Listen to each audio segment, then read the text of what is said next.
I don't think that MrGirl has any substantive beliefs about the subject of pedophilia that I actually disagree with. I just take MrGirl to be saying that um, uh, child abuse is bad, child porn is bad, child porn should be illegal, child abuse should be illegal, and it should be discouraged. But there's no reason to stigmatize non-offending pedophiles, and in fact, doing so can be kind of harmful.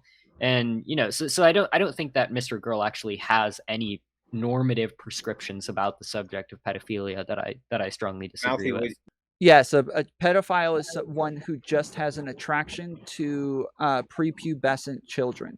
A child molester is someone who actually molests children. right? So And just so you want having to the urge doesn't mean normalize, that you're actually touching children. It right? just means that you have the urge. I You agree. have the attraction. Yeah, so you want to normalize pedophilia.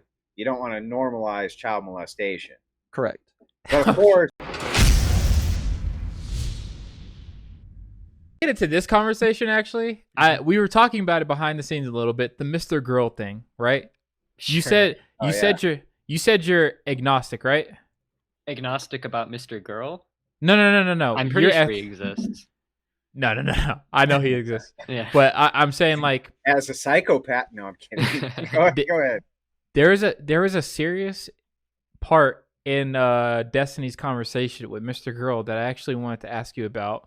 And it's the part where Destiny actually asked him if God ever appeared in front of him, would he believe that there is a God? And he says, and this is the atheist that I'm used to actually dealing with out in the street when I used to actually like do street street evangelism. There we go. He said, no, even if God appeared right before my eyes in all his glory, I would think I'm tripping and I'm hallucinating and I think this is false. That's a real atheist. Do you agree with that? Yeah, so, well, yeah, I mean, Okay. if I saw God in front of me, I Mhm. would be like, oh, I'm probably just tripping. But, I mean, I guess I imagine there's a way in which God could appear to me. Like, if God appeared to me and I don't know, like reached deep into my soul and was like, yeah, I don't know, like I imagine there's some type of experience that I could have such that it would cause me to believe God exists. But if I just like I couldn't really describe to you, like that's just sort of like an intuition. Like I imagine there's some type of experience that would lead me to believe in God. But like if I just like saw something and I was like, oh, that looks like God, I would just the default assumption would be that I'm just tripping. Gotcha. Okay. And then do you see how like where badly that leads? Like this is where, in my opinion, I'm not saying every atheist is, a self-professed child sex offender. I'm not saying that. I'm not saying that at all. But Okay. isn't that world like where the worldview leads? If there was enough of him in a certain place in a particular time, that would be their moral system. It's okay. Well, I don't think that MrGirl is a pedophile, and I don't think he's pro child abuse. I Okay. actually, this is gonna be the hottest take I of the agree night, with but you. I don't think that MrGirl has any substantive beliefs about the subject of pedophilia that I actually disagree with. I just take MrGirl to be saying that um, uh, child abuse is bad, child porn is bad, child porn should be illegal, child abuse should be illegal, and it should be discouraged. But there's no reason to stigmatize non-offending pedophiles, and in fact, doing so can be kind of harmful. And so I don't think that MrGirl actually has any normative prescriptions about the subject of pedophilia that I strongly disagree Mouthy, with. would you consider pedophilia to be abnormal? I would think so. I think just in the sense that most people So aren't hang on. So pedophiles.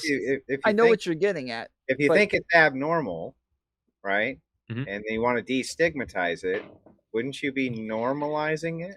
Well, so when we say destigmatize, we don't mean that we want to say that it's okay to molest children or that it's normal or that it should be socially acceptable to molest children.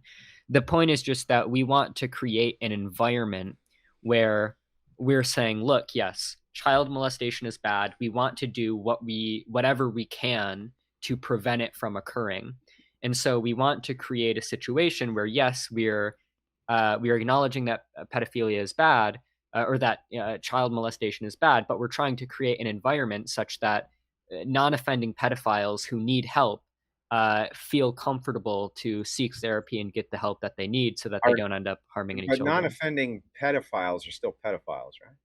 That's correct, yeah. Okay, and that you just said that that's abnormal. Mhm. But if you want to get rid of the stigma, that would be normalizing it. I don't think so. Yeah, how would it not be normal? A normalization of pedophilia? Are you? If I were to ask you if you wanted to get rid of the stigma against homosexuals, and you said yes, and then I said to normalize it, wouldn't you say yes? Okay, Normalizing it would be making it acceptable and making it to where Right. more Well, people but could do this in how the is that open. not making it acceptable? Oh, so we would be making pedophilia acceptable. Like Right. we would Yes, be saying yes, so that's we're right. looking I got it. Wait, I don't want to get clipped out of knew it. context though. So what I'm saying is that we would be saying that it's not necessarily bad. It doesn't necessarily make you a bad person that you have pedophilic urges, but it is bad to molest children. It's Right. bad to harm children. It's not bad to have that desire. And we want a situation wherein people who have that desire are seeking the help that they need so that they don't actually end up harming children. Yeah, no, I Can I- get it. But the problem is that if you consider a person to be a pedophile who molests children, and you consider a person to be a pedophile who does not molest children, but just has the urge to molest children, and then you say that you want to get rid of the stigma against people who want to but don't, you're still normalizing pedophilia. I don't see how you can like evade from that. So I mean, yeah, I mean, well, look, I mean, I think this is just going to come down to a semantic. Like I wasn't understanding what you're saying. Like if by normalize pedophilia, you only mean what I just said. So when you say, do you want to normalize pedophilia? And by normalize pedophilia, you just mean create an environment where pedophiles feel comfortable seeking the help that they need so that they don't end up harming children, and where we're not necessarily saying that you're a bad person just because you have pedophilic urges that you can't control. If that's what you mean by normalize, then yes, I do advocate for that, for normalization in that sense. But I guess when you said normalization originally, I sort of interpret that as like, do you want to make it seem morally acceptable to molest children? And of course, I would not argue for that. No, Yeah, I'm not saying that you would argue for that. I'm just saying that Sure, if you yeah, consider if that's what, both to be pedophiles, and you want the stigma to go away for the non-offending pedophiles, and you are trying to normalize pedophilia. sure, if that's what you mean by if what you mean by normalized pedophilia is what I said, don't know. then yes. Well, I don't know how else it could be explained. So well, the way that I originally interpreted it was just, you know, by normalized pedophilia, we mean we make it culturally acceptable that like the idea that there's nothing wrong with harming children. Right. But if that's not what you mean, then yes, I do agree with you that we should normalize pedophilia. Well, Okay. well, Mouthy, can we go back for a second really quick? It's weird to me when people say non-offending pedophiles, right? And then you describe to me further, and then you say this person has never actually been in a has never actually sexually abused a child. In my eyes, when you say that, okay, that guy's not a pedophile, and then when I run through a scenario which I think is very real, where, for example, a guy I in the explained this mall, earlier, the difference between a pedophile and a child molester. there's a difference? Yes, a pedophile is one who just has an attraction to prepubescent children. A child molester is someone who actually molests children. Right. So And just so you having wanna- the you urge wanna doesn't mean normalize- that you're actually touching children. It Right. just means that you have the urge. You I have, agree. you have the attraction. Yeah, so you want to normalize pedophilia. You don't want to normalize child molestation. Correct.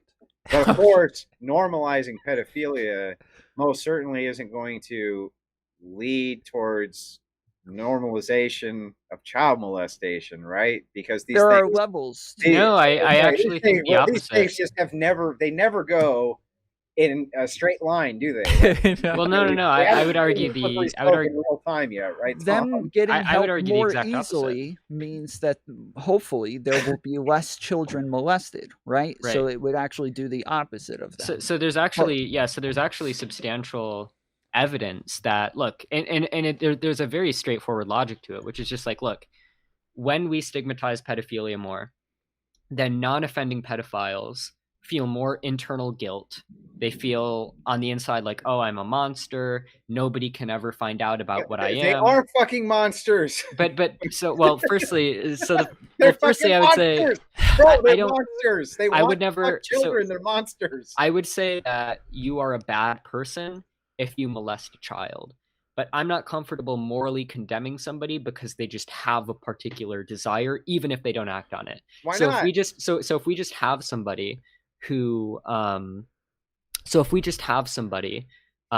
who was born and just, or maybe they were, because a lot of pedophiles, they themselves were molested as children, or maybe for some people it's a genetic thing. So if we just have somebody who is either born with an attraction to child, or they developed it in adolescence because they were molested or something like that, and so they just have this urge to harm children, but they never act on it. In fact, they're such a moral person that they never go around children.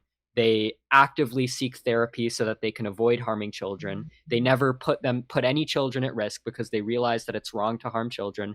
I don't think that's an immoral person. I think that's a moral person who had an unfortunate set of desires that they were bestowed upon, but they're dealing with those desires in a moral way because they're not allowing it to cause them to harm other people. But with respect to the effects of destigmatizing pedophilia, the argument is just this. This is the straightforward argument. It's if when pedophilia is stigmatized, pedophiles feel more internal guilt. They feel like they're monsters. They feel all this guilt. Them feeling this guilt leads them less likely. Well, it's not good because it's not good because I don't think they're necessarily immoral. I don't think they deserve to suffer. But it's also not good because wait, really quickly, just to finish this. We need to straighten this up, though. Go ahead. Yeah. No, but let him go. Let him finish. So the point is just that when they feel this internal guilt, they're less likely to come out. They're less likely to see a therapist because they feel this internal guilt, right? You're not going to see a therapist for something because you're too ashamed to let anyone know about it.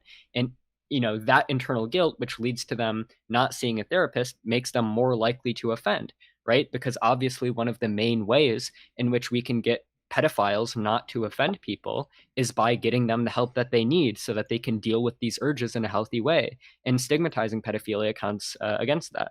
So, yeah. So Mouthy explains things in a very, very, very wordy way. So I like to try to condense them down real quick. BPF, do you believe it's okay to condemn somebody for an immutable characteristic, or something that they did that they couldn't help, or a characteristic about them that they can't help? Absolutely not. And I don't believe that pedophilia is an immutable characteristic. Okay. So that's where the disagreement would be. Mm-hmm. But just Tom, like I don't believe homosexuality is an immutable characteristic. Yeah. Because, Tom, this is what I feel like, and I'm not saying you're on that side. Now, by the way, before anybody fucking goes ape shit, before anybody goes ape shit, mm-hmm. I mentioned these two things as being things I don't consider immutable characteristics. I wasn't conflating them and saying one is the other. Wasn't trying to do that. Before anybody freaks the fuck out, I wasn't saying anything like that. Of course. All right. What I feel like this argument that the other side is proposing is doing is unnecessarily opening your chest up for a giant spear to come through it because of this one factor. I don't think anybody is a pedophile until they actually commit the act, have gone through trial, and have said, yes, he did do that, right? What you guys are now parroting... But do you think gay if they never had sex with a man, even if they're only attracted to men? No, I don't think that person's gay. He's not acting upon... Definitionally, these would be incorrect, though. That's not how we use these words. Well, definitionally, we can make up whatever fucking definitions we want. You can, so we can. We can make up whatever fucking definitions we want as long as we agree with what they are, can't we, Tom? Well,